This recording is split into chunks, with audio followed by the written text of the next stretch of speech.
I'm John McKee, Acting Associate Vice President of Philanthropy for the University of Maryland, Baltimore, and Director of the Office of Plan Giving.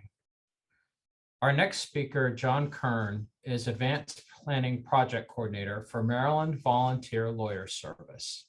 His role is to develop relationships with community organizations to raise awareness of the importance of estate planning for low-income individuals while connecting those in need with MVLS's free legal services. Established in 1981, MVLS is a private nonprofit provider to help meet the need for pro bono legal services in Maryland. Today, John will be presenting Dignity and Determination on how to plan and control your assets and wishes through the right documents and titling assets. He answers the question, what should I plan for? And covers the subjects of medical directives, wills, probate, and the important issue of deeds and how assets are owned and transferred. John, please take it away. Thank you, John. It's wonderful to be here with everybody. I'm just gonna share my screen and we'll start. So thank you so much. I'm so grateful to be a part of this. It's such a wonderful event, and I know we're not in person, but I hope that we can connect on this issue and really start such an important conversation. So again, so grateful to be here. So my name is John Kern. Like John said, I'm with the Maryland Volunteer Lawyer Service. MVLS is one of 4 legal service providers that operates. We're actually statewide. We have a lot of capacity in Baltimore City, but we do operate across the entire state. And our model is a little bit different than the other legal service providers in that what we do is we leverage attorneys' pro bono hours. So you're not required, but you're supposed to do about 50 hours a year pro bono legal services if you pass the bar. And one of the things that can be tricky about that is that these attorneys they want to do their pro bono hours. They recognize the importance of pro bono legal help for folks, but they can have a hard time actually getting matched up with the clients, the residents of the state that really need this kind of help. So I'm going to go over a bit about how that process works, but that's really the gist of it. So we joke that we're kind of like a dating service, like a dating app for attorneys. So if you're wanting a civil legal, if you have a civil legal issue, then we can come and help. So this is a couple of the things that we help with. So our program is fairly broad. And so I run a project called the Advanced Planning Project. And like John mentioned, I'm really tasked with getting as many folks as possible to do their estate planning. And if they're in a position where an heir has already, a relative has already passed away and they're an heir, then we have to go through what's called the probate process or estate administration. And I'm going to also talk through probate as well. So as you can imagine, it's quite a broad task. But in addition, these are all the kind of cases that we help with. So again, if it's a criminal case and you can't afford an attorney, you can get a public defender. But in civil legal cases, 85% of people in Maryland end up going to court on their own. And that's really the gist of the issue, is that it's so difficult to navigate the legal system by yourself. And I'm hoping that after the presentation today, we'll have a way to really get ahead of this in terms of estate planning and understand really how the documents function, what they're supposed to do. But then after putting in place, you'll see how powerful that can be in terms of getting you to where you need to be and getting your heirs where they need to be in terms of navigating this legal system. But again, family, housing, consumer work, and then we're under this sort of other category where we're doing everything, from we have a huge project, a workforce development project on expungement as well. So fairly broad. So let's jump right in. So like I mentioned, this is all about planning, right? And some people call it advanced planning, which is sort of the umbrella term for all the planning that folks want to do for these end of life transitions. So it can be financial, obviously it's legal, and it's a very kind of interfamilial conversation that really gets to the need to prepare these legal documents. And I want to stress this in the beginning, because as important as the legal documents are, the level of their effectiveness is really going to be determined by the conversations that we have in advance. And that's really at the gist of what estate planning is all about, and what navigating probate is all about, is following our wishes, so that we have agency as part of that process. And making our wishes clear is really what it's all about. So as you can imagine, there are a lot of myths about estate planning. So at the outset, I think, a lot of folks will think, and as John mentioned, we're working a lot with lower income folks. So people will think, hey, estate planning, look, I don't have some, huge mansion. I don't have $1 million. I don't need to do this. This isn't something that really pertains to me. And I hope what we'll see by the end is that couldn't be further from the truth. It is, of course, true that those folks do a lot of estate planning. Absolutely. They definitely do. But you'll see that it really is also about a kind of continuity between intergenerational wealth transfer. So it doesn't matter so much about what the assets are that's transferring. It matters about the way, the how and the why and the process for that transferring. And you'll see that if this stuff is not talked through well, it can be very, very difficult to navigate, even before the legal issues, just for the family and for family members. There can be a great deal of conflict. So, that's one of the first myths. The other is, people will say, hey, I've had these conversations. We've talked about my advanced directive. We talked about being in the hospital, the kind of care I'd want. I've got somebody helping with my finances. They're already doing it. Why do I need to do this? Or the will, folks know what they need to get, and again, that's a great part of the first step, but really getting these documents in writing is where it really matters. Because as you can imagine, in that transitional phase between generations, that's where it just so helps that things are written down and that it's very, very clear. Because then again, the minute it becomes unclear what's happening, everything can sort of fall apart. So basically, what are we planning for? And so the last myth is this, and it's part of our planning process. Some folks will say, hey, I've got a will, so I'm okay. Or I did a healthcare directive, I'm taken care of. We see this a lot, where they'll have maybe one out of the 4 or 5 documents that folks should have in place. So it's kind of, they'll be a little bit of the way there. And what I really want to stress, and what I'm going to go through, is really a complete estate plan, so that we can see, hey, it's going to really check all the boxes. Okay, so what are we really planning for? Basically, it comes down to, protecting our persons and our health, right? This is what happens to us when we're sick and we're starting to pass, right? And that's where the advanced directive and the living will come in, okay? And that'll be the first one we talked about. The second is property and assets. So this is so important. Obviously, all the financial interactions that we have, having a financial power of attorney in place, it just clears up so many kind of gray areas with finances. So that's great. And then, of course, the will is our assets. So we want to see, where's our stuff going? Who's going to be able to help us pass those things after we pass? And who are the best people to receive those assets? So again, we're making hard decisions for our family, working together with them to protect our family and our belongings. Okay, so the first one is the advanced medical directive. Now, this one is, I think, in the kind of landscape of estate planning preparation, folks have done pretty well on the advanced medical directive front, because, for instance, the hospitals have raised a lot of awareness about the importance of this document. Now, we all know, with COVID happening, we're still in the throes of it. Especially in the beginning, there was a huge access problem to, can we see our loved ones? Can we make decisions for them? Can we talk to their doctor? So those kind of regular lines of communication were really challenged during COVID. And one of the ways that we can kind of get around that, or at least help with that, is our advanced medical directive. So again, the hospitals have really been raising awareness about this. Basically, this document it's going to go into effect when, for whatever reason, we lose capacity, right? We can't make decisions for ourselves. Now, we're not dead, but we've lost capacity. So folks, and this can happen at any time. And obviously at end of life transition, it can. But then, of course, gosh, I do presentations and partner with the Alzheimer's Association. So with sort of, early onset degenerative diseases, mental degenerative diseases, this can be a serious issue.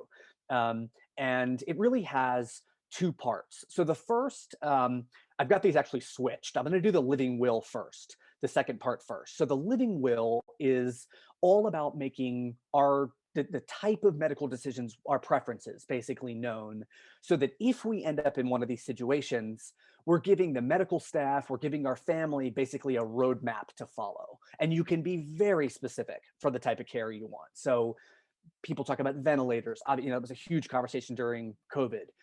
Feeding tubes, artificial resuscitate. DNR orders, all these kind of things. Basically, these processes that really come up when we're interacting with the healthcare system. So we do our best in the living will to lay out those type of preferences, but you're not going to be able to anticipate everything that's happening to you. So one thing that we want to add to this is what happens if there's something that we didn't outline in the living will, and we've got to make a decision about it. Well, in that case, we appoint what's called a healthcare agent. And this is somebody that's going to step in, and they're really going to be the point person for making these kind of decisions. And people ask me, they say, John, who should I appoint for this? Do other family members have a say? And it's very, very important to have one single point person. Now, they can talk to other folks, get other feedback about the decision, obviously working with the doctors and others, but ultimately it's going to be their call. And when I say it's their call, I want to be really clear. It's really the person's, who's lost capacity's call. So the healthcare agent is speaking as if they were the person, who's in this position, right? So you're representing their interests. It's not that you're just making a decision out of nowhere. And that's why it's so important to have these conversations up front with your healthcare agent and go through as many scenarios and really understand that kind of the sort of ethic and the sort of sensibility that they need to make those decisions.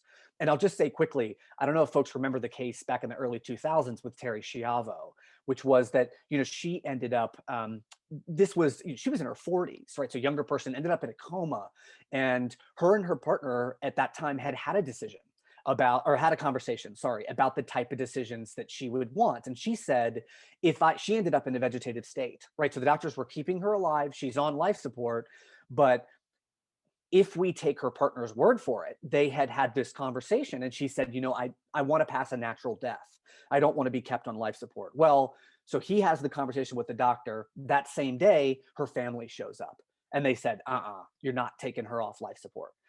And it began this conflict. Now, had they taken, it was 6 months. This is a huge, huge issue. Federal case, I remember, folks, it was all over the news. Had Terry and her partner, her husband, taken the 10 minutes of time that it takes to fill out the advanced medical directive, Terry would have named him the healthcare agent.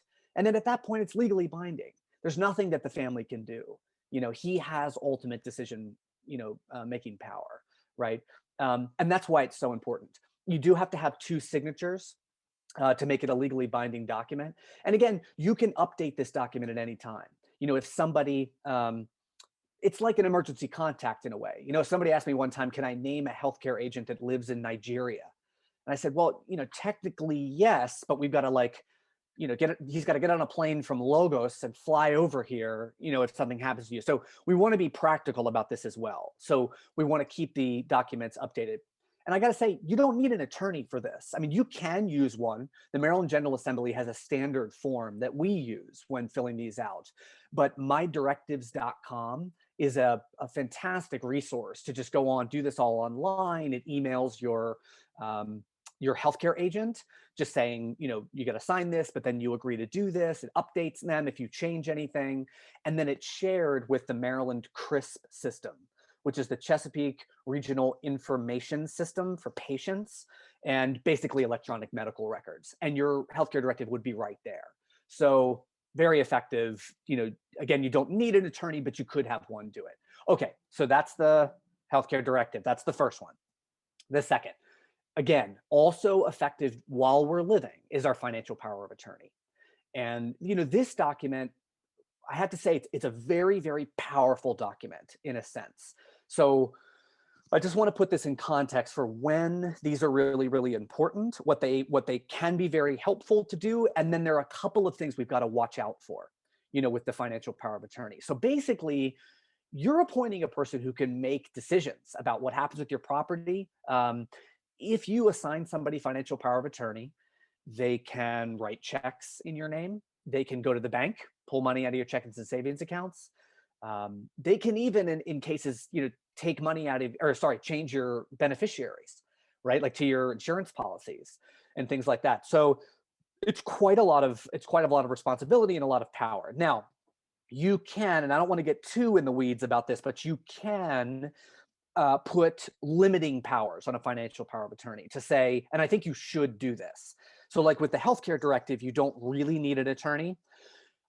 I would highly advise using an attorney for this one, because you can discuss exactly what the type of help you need with your finances. So if it's that you are having someone caretake for you and you want to make it easier on them, to be in that caretaker role, then it's great to have them named as financial power of attorney. And you just look at the kind of things they're doing for you.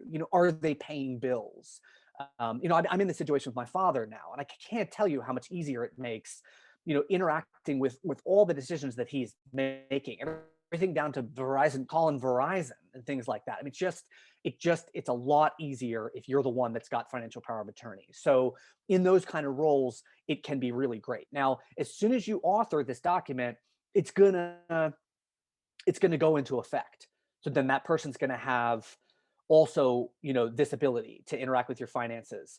And to be super clear, it doesn't take away any power from you if you grant someone financial power of attorney over you. Folks ask me that. They say, well, then, so if I give this to my niece, is suddenly she in the driver's seat? Does she make all the decisions? If you have capacity, you make the decisions. It's just in addition to that. Now you can there's what's called a springing or a durable power of attorney. So with a durable power of attorney, as soon as you do it, it's enacted and you share the power with this person that you're granting over you. If you do a springing, it is similar to the healthcare directive, right? It's gonna come into power when, let's say, you lose capacity. So again, if something happens, you get in a car accident, whatever, and then you got to pay a bill or whatever, then it'll spring into power, right? Now, this is a little tricky because you have to get a medical professional to say that this person has lost capacity, right? And that's a little tricky. I mean, I'm not a doctor, but we can, if folks have more specific questions about that, it's a bit tricky, but it can functionally, happen that way. So that's springing and durable. Now, this, again, it lasts until your death, right? So both of these documents, the Advanced Healthcare Directive and the Financial Power of Attorney, they're effective while you're living. Again, like I mentioned with the Advanced Healthcare Directive, you can update these documents. So you can, revoke financial power of attorney, you can grant this to somebody else. Again, if your situation changes, if you have a new caretaker, we actually really highly encourage updating estate planning documents whenever you can. But then when you pass away, both of these documents are null, right? So at that point, everything goes to the will, right? And this is effective after you pass away. And a will is basically, I think most folks are fairly familiar with wills, right? It basically says, this is our stuff. This is who gets our stuff. And this is when they get it, right? So it's a couch. Our niece is going to get it because she likes taking naps on the couch. And she's getting it when we pass away, right? So it's a bit of a roadmap that you kind of follow to make sure that these assets get to the person who you want to have those assets, which person in the next generation gets the assets. And when I say roadmap, so who's following the map, and where are we going, right? So who's following the map is your personal representative. And the PR is somebody who's responsible, kind of similar to the healthcare agent or the financial power of attorney. It can be that person, but it doesn't have to be the same person. So that's a question I get often.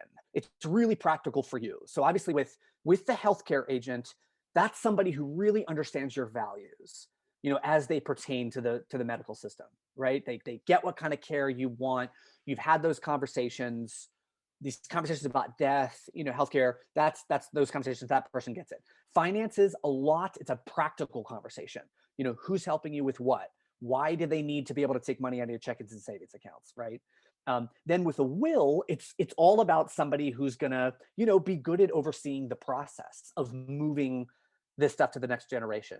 And so a lot of estate planning is making it easier, quite frankly, on that person, because if they're the personal representative, they're following your directives, your will, right? So these are your wishes. And so you could do things like name guardian of minor children, and then you can set up funeral expenses and all that. And basically, the personal representative is overseeing that process and moving all this stuff to the next generation.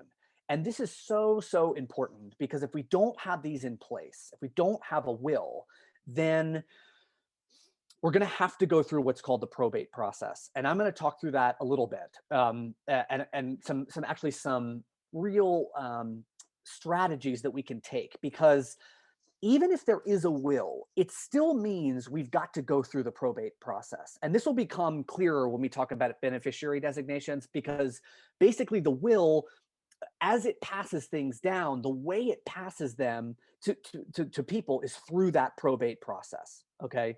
So just quickly, and I don't want to get all fire and brimstone on people, but if you don't have a will, the long and the short of it is it's quite a mess, right? So this is where you enter the sort of legal speak about it is intestate succession.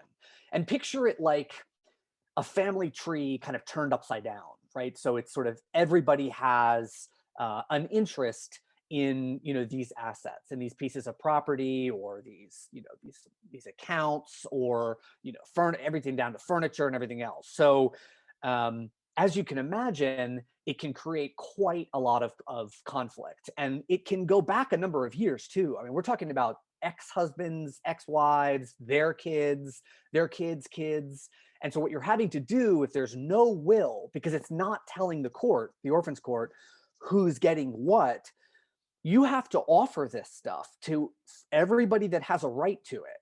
And they either accept or they decline.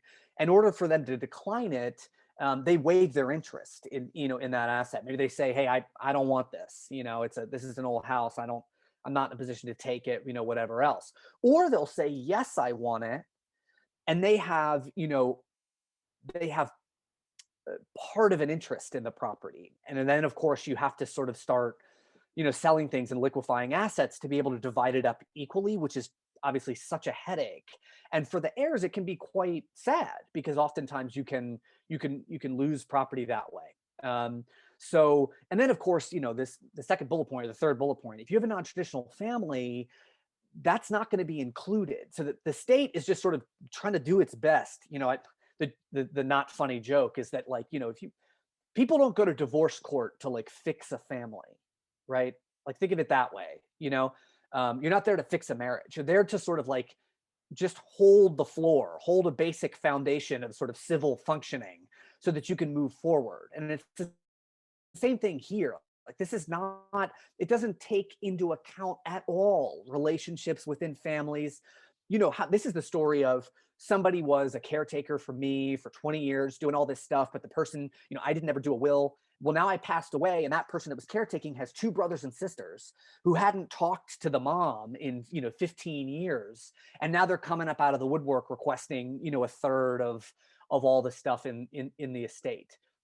So as you can imagine, and the state just doesn't consider things like that. It just says, this is who people are, this is the relationship, these are the percentages. So if there's a non-traditional family, people are often overlooked, and it can be really awful. And then, of course, minor children, you end up in custody. Then they've got to seek these guardianship situations, and the court is basically deciding, again, what's happening. And then there's often conflict. I mean, I think I've sort of made this clear, but obviously, as you can imagine, it's a mess, and people live all over the place. It's time consuming. It's expensive. And then in the case where truly it's that we can't identify where anything's going, well, then, your property is going to go to the state. And there's actually a big unclaimed property fund at the state where there's millions of dollars in it. That's just sort of old checking accounts with, $100 in them, but it piles up, and it actually funds some of our good programs around the state. It's kind of interesting. So that's the unclaimed and claimed property fund. So, what do we do? How do we avoid all this? So we talked about the will. And again, the will is the sort of roadmap. It says, what's the stuff, who gets it, and where's it going. But remember, it doesn't say how that person is getting the stuff. It doesn't answer the question how. So think about it this way. There are these other beneficiary designations to move property, and this is why they're important. So let's say there's a car, right? You've got this old, one of those Volvo station wagons with like the rear facing seats. Remember the third row where the kids could look out the back? Probably not approved anymore to drive those things, but they're great. So let's say there's still one of those, you want to pass it on, and you put it in the will, and you say, my nephew gets this Volvo because he was the kid sitting in the back of it, and we want to give it to him. Well, if it's in the will, that's a good first step. Absolutely, put it in the will. But if it gets to the point where you've passed away and now the nephew wants to get the car, it's not like the nephew can go down to the NDA with a will and retitle the car. Even if he has the title with your name on it, he can't retitle it just using a will. You know how the NBA is. They're going to look at you like you're crazy. And they're going to say, whoa, you've got to go probate that will. Like, you've got to take that through the orphans court. You can't just bring a will down to the NBA, right? So there's a way to get around this. You can do beneficiary designations to almost all of your high value assets in the estate. So with the Volvo, you can go down in advance, go to the NBA and file what's called a transfer on death. So this basically says, it's my Volvo, it's nobody else's Volvo, I can do whatever I want with it. But in the case that I pass away, you're naming this person that's going to get the Volvo after you pass. And what is so great, with or without a will, if you name that nephew on the transfer on death down at the NBA, then that nephew can go down to the NBA with a death certificate. Now we got to show that the person has passed. But if they've got an ID, all they have to do is retitle that car. I mean, they got to pay to re-register it and stuff, but you don't have to go through that probate process at all, because this beneficiary designation is already there on your car. I cannot tell you how much easier it makes it to just go down in there and get that property. So for all the assets that have something like a title, basically, or if it's a bank, right? So I want to just rewind for a second to the financial power of attorney. A lot of folks put people on their bank accounts with them because they want to pass money. They want to have not only access to that money while they're living, but then they want to make it easier to just pass that money after they pass away. Now, technically, that's correct. I mean, if the account is held in a certain way, then it's already there on the account. They're going to take it after they pass. But we think it's a little shady to have a bunch of people. If what you're really trying to do, in other words, is pass money from a bank onto the next generation, do these same beneficiary designations, and you can do what's called a payable upon death.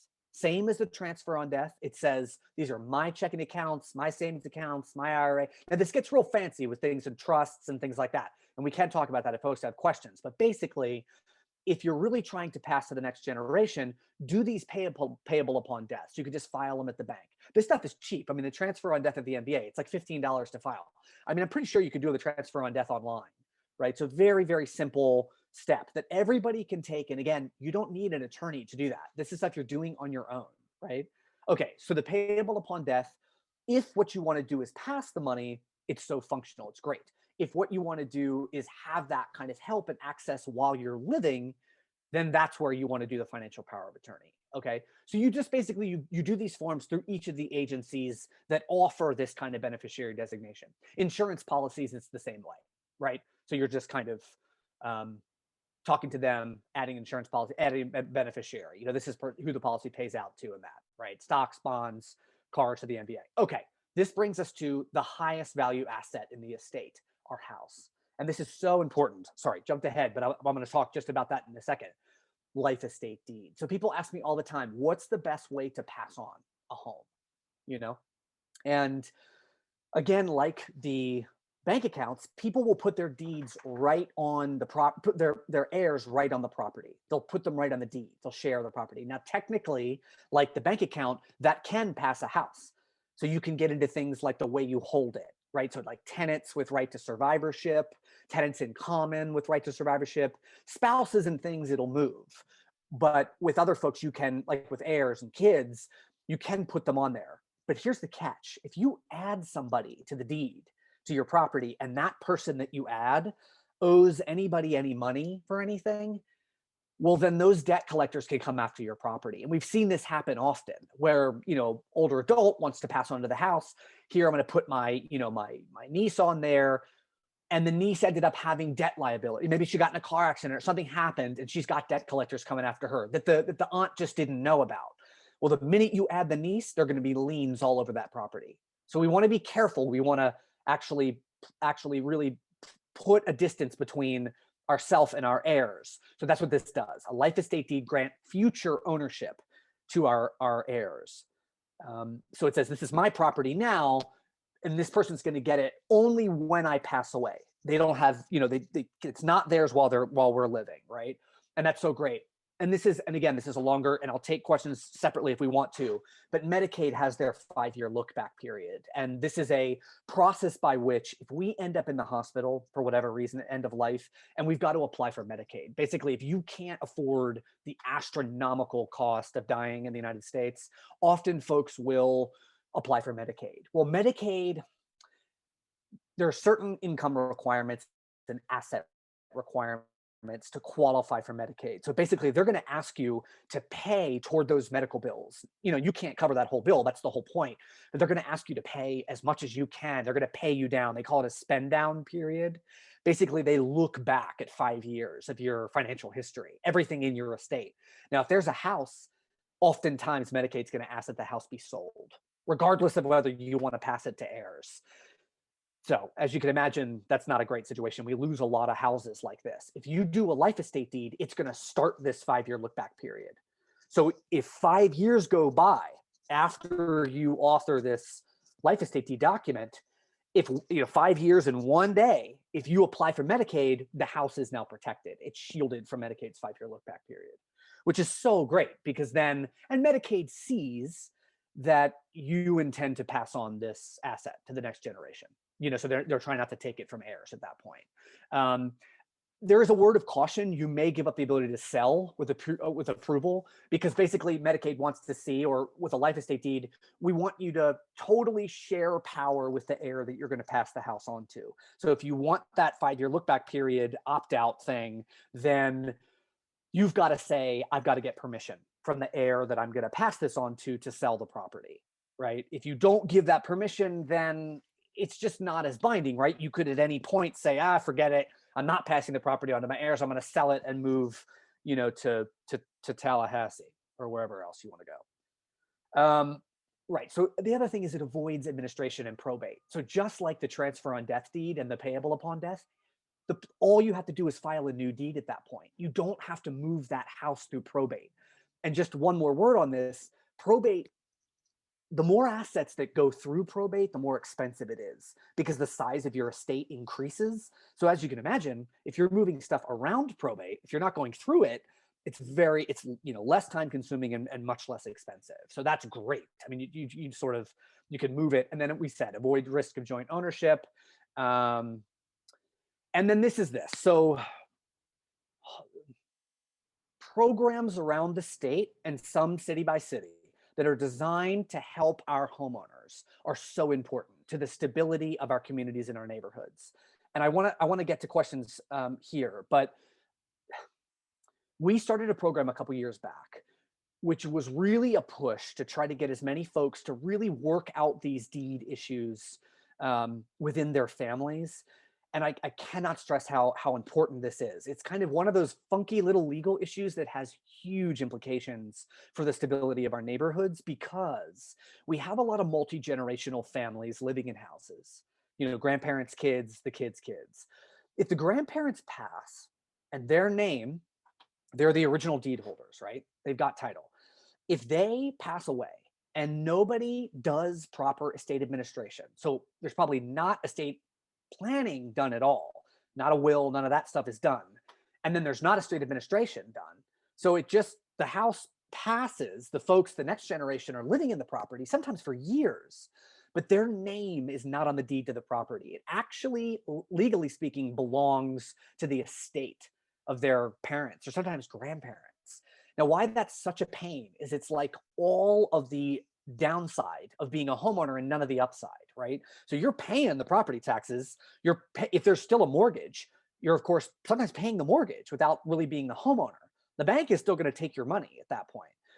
So, and then you're keeping up the house. You're putting, if you're fixing the porch and painting it or whatever, all that, work to be a homeowner.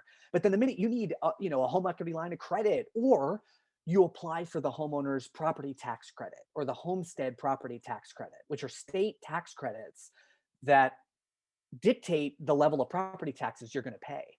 The homeowner's property tax credit is an incredible program. I mean, we've seen property tax bills plummet if people apply for that program.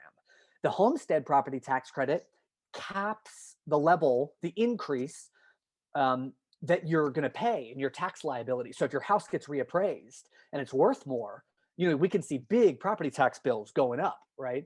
This actually says it can only go up 4%. So it really is, it can actually be an anti-gentrification and displacement tool because it helps not to push people out of neighborhoods. So the long and the short of it is, these are these clinics. This is an example of the one we did this past June. We've got to keep going, and we bring the attorneys out to the community in person and work on these deed issues and try to get everybody in all these programs so that they can get access to the home repair programs, weatherization, all the older adult support programs, things like grab bars and, customized bathrooms and, the fall prevention programs. All of those programs require that you are the legal homeowner. If your name is not on the deed to the property, and you can imagine at that point, somebody calls because their roof is caving in, and then the program says, well, hey, you got to call MVLS. You got to get this deed thing worked out. We can't do an application with you. And that means they have to go through a state administration, and there's no will. And it's all of that stuff we talked about in intestate succession. So it's absolutely a nightmare. So it's so important to get ahead of this. And if folks want to hop on mydeed.org, we did like a choose your own adventure. So you kind of get on there and it's like, do you have a will? If not, what do? You do have a will. Great. What's the next step? And it kind of walks everybody through the programs. Okay. So just to review here, and then I want to, we can open this up to the floor, but what do we have in place, right? We've got the medical directive, the healthcare directive. Again, you don't really need an attorney to do one. We've got our financial power of attorney. If we've got somebody caretaking, it can be great. It's just a really, really practical document, but we want to be careful with the pitfalls, things like frauds and scams. We have to be very, very careful about those things. And financial power of attorney can really help because we've got that point person that's helping us with our money, right? Rather than having a bunch of people on bank accounts and folks, it gets kind of slippery, as you can imagine. All right, and then there's the will. So important. This is the roadmap. This is pointing to, what the stuff is, where it goes, who gets it. But then now we see how important it is to have these other planning documents in place. And they may seem a little redundant with the will, but if you really think about it, it's like it really sets up the landscape so that the will is effective, and following it is as easy as possible. Because instead of having to probate a lot of this stuff, we're just sending, cousin whoever down to the NBA to retitle the Volvo instead of having to go through all this stuff, right? So advanced medical directive, financial power of attorney, will, and then these other documents, right? So important. Do you need an attorney? Like we talked about, you can do the healthcare directive on your own, but there is a standard form. Sometimes there is notarization with the financial power of attorney there is, so you've got to get that done, something we would do. You can download and print these forms, they're available. Wills in a state administration, it's highly, I'd add the word highly advisable. I can't see it because it might already say highly. But anyway, it's very advisable to do that. I mean, you can go to bobswills.com or something and do your own will for sure. My grandfather was like kind of very onery and very opinionated about this and was like, well, I want to write my own will, and there's a bunch of lawyer jokes that follow, but the tricky thing is if it's not written clearly, and the estate is contested, meaning the will is contested. So even if there is a will, and then, heirs come out and they say, well, that will wasn't really written, he wasn't in a good state of mind, then you have to kind of fight that out in the orphans court. So if you went to bobswill.com, there's a lot less of a chance that the will is going to hold up in court. So, okay. So this for MVLS, these are actually a bit broader now. So these are, so for estate planning, they're broader. These are our general guidelines. but it looks kind of like this for income eligibility for our program. There are other programs that work with older adults for free. There are low bono programs, and we work to kind of help folks get to the best place possible. Our guidelines actually now for estate planning, it starts for a family size of 1 at 42,000, and then it goes up about 12,000 per person in the family. So 42, 54, 66, so they're a bit broader because the state actually saw how much of a mess this is, and they gave us a bit more money to help a broader group of folks. And then this is my contact. If planning, feel free to give me a call. We could talk through this. We could talk about who to name, all that stuff. Really what the long and the short of the documents are for sure. Email me at any time. And then I can also help you get through to the paralegals as well. And then the second thing is, if anyone has groups of folks that you think would benefit from this type of conversation, I've been out for the last 3 years talking to community associations, the faith community, block clubs, anybody that cares about this sort of estate planning piece. I'm more than happy to do presentations, to come out, do them online, come out very gingerly in person now. So that's the long and the short of it. And I guess I'll stop sharing my screen. We got a few questions for you. So Great. And it's not, you touched on quite a lot of the subjects that the first speaker did as well. So you're reinforcing some of the same themes. Right. First question, does the healthcare agent, does that come from the advanced medical directive or the living will? Which is it? The healthcare agent. Yeah, great question. So it's so funny as a way of answering this question. I saw a chart one time that somebody made of they're all talking about this same document, which is the Advanced Healthcare Directive. Some people call it a medical power of attorney. They're all referring to the same thing. There were like 10 different names for it, but we say the Healthcare Directive, the Advanced Healthcare Directive, the full name, right? That is both the living will and the healthcare agent. So the living will is a part of the advanced medical directive.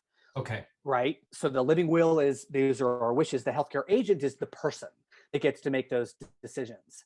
And then again, you can add things even on top of that. Like people ask me about MOLSTs, the medical orders for life-sustaining treatments that have things like DNR. A MOLST can even be added to your healthcare directive. So it's like another element to that. So you're always building out this document that helps to prepare for those kind of situations. Great question. Okay, that was another question. A MOLST, which is, please define that. That's medical. Yeah. Medical order for life-sustaining treatment.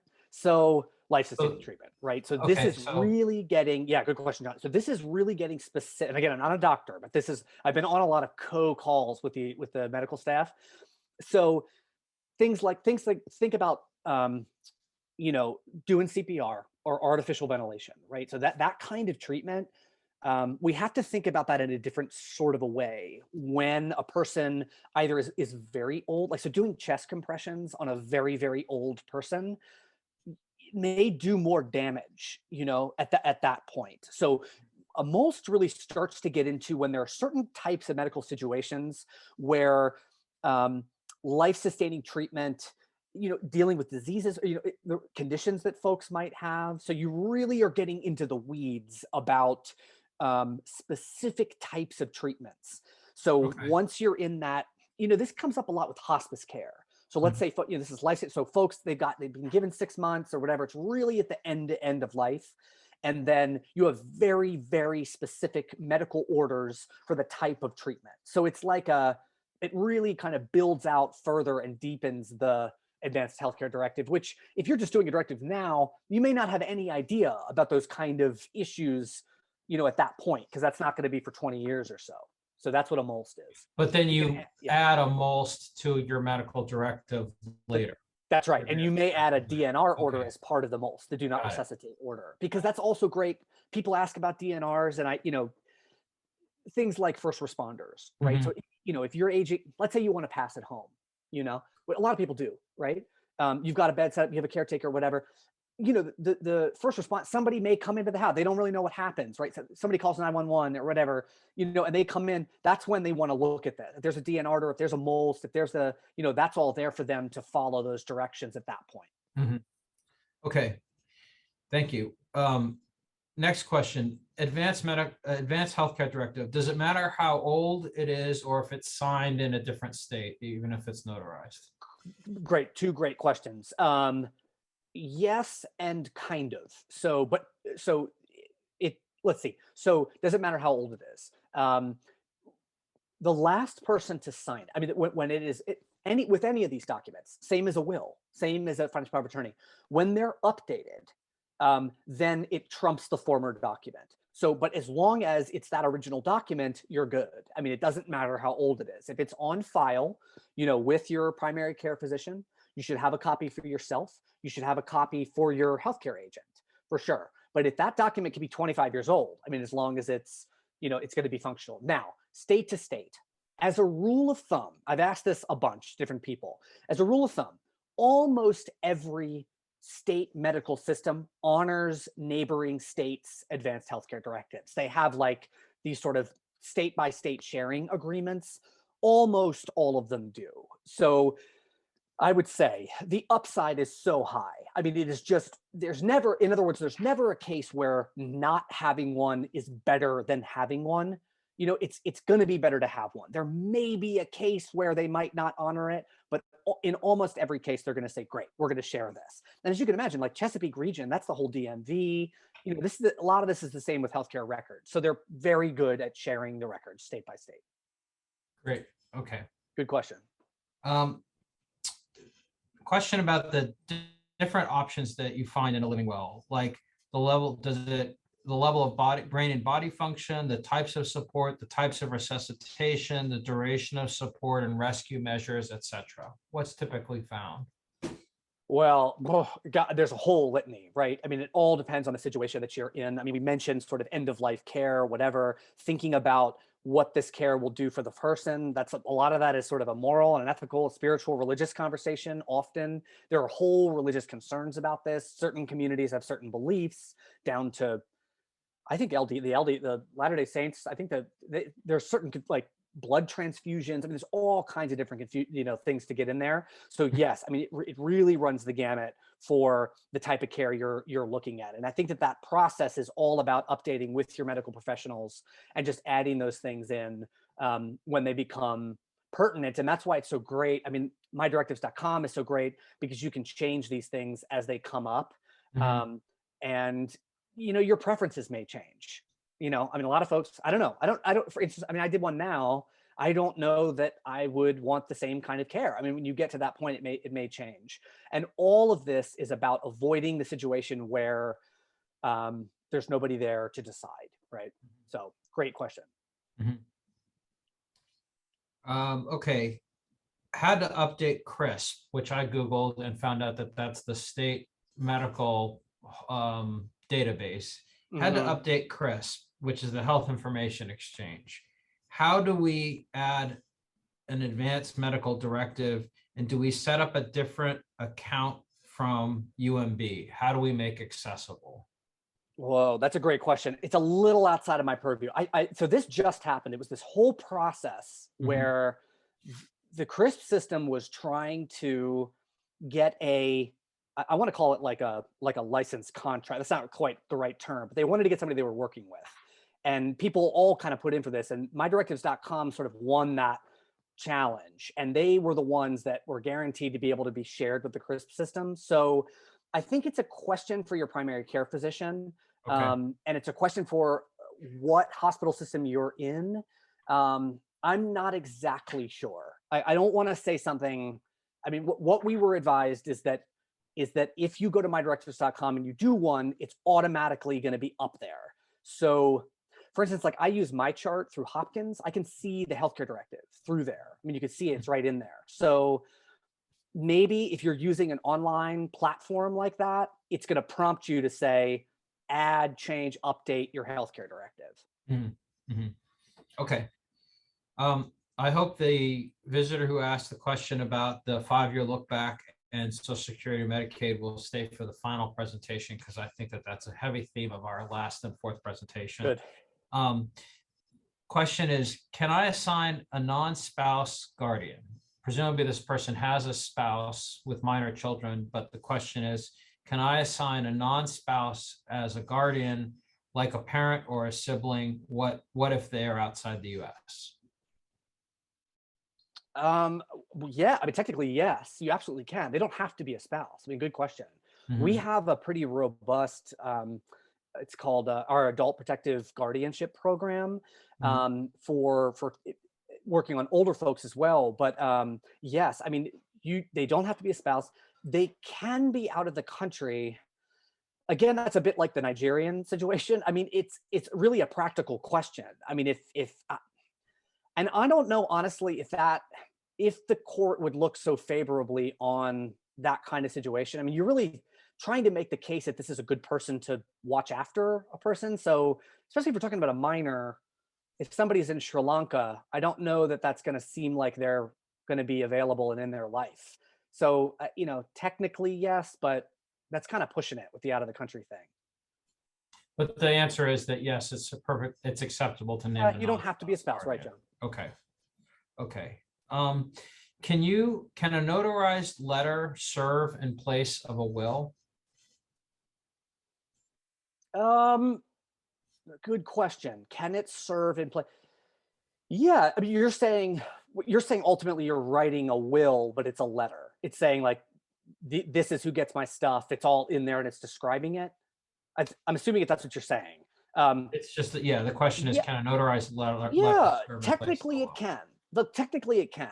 And again, I think I want to sort of we can relitigate this a little bit, but this is the question about kind of the efficacy of the will. So, it may be that if you set up all the beneficiary designations, you do everything at the NDA, you've got, all this stuff set up in advance, beneficiaries, if there's a home, you've got a life estate deed. If all of that is set up, you may not even need to go to probate. You may not even need to probate the will at all. And in that case, that kind of will may work. If the problem comes in, if there's any chance that the estate's going to be contested, if somebody's coming in there that is not included in that letter will, and they start to contest it, then you've got to go through probate, because that's where that gets litigated, in the orphans court, and it gets contested. And then something like that just doesn't have a great chance of really holding up, in court. It's situation to situation, so I have to be careful about talking too overbroad about it. But I mean, to the question, yeah, technically you could have a notarized letter like that. And if, again, there's really, it's a fairly simple situation. There are not a lot of heirs, let's say it's just really just one person, there's not even a car at that point, and this person kind of knows what they're going to get, and you have those beneficiaries set up. Yeah, I mean, that could work. It's better than not having anything like that. For sure. But let me ask you a question, and I'm not an attorney, so Sure. This is a lay question. In Maryland, I'm aware that a legal will it's not necessary to be notarized, a legal will, but it is necessary to have two signatures. That's right. People over age 18. Yep. So if a notarized letter is presented to a probate court in lieu of a will, does that person still die intestate, or have they died with legal instructions in the eyes of the probate court? It's legal instructions, but it's not. But you're right. I mean, the notary doesn't. The financial power of attorney's got to be notarized. Technically, you don't have to notarize a will. They may look on that as that it's more binding, but they wouldn't consider that. I mean, again, John, depends on how we have to take it case by case. I mean, it depends on what that letter says.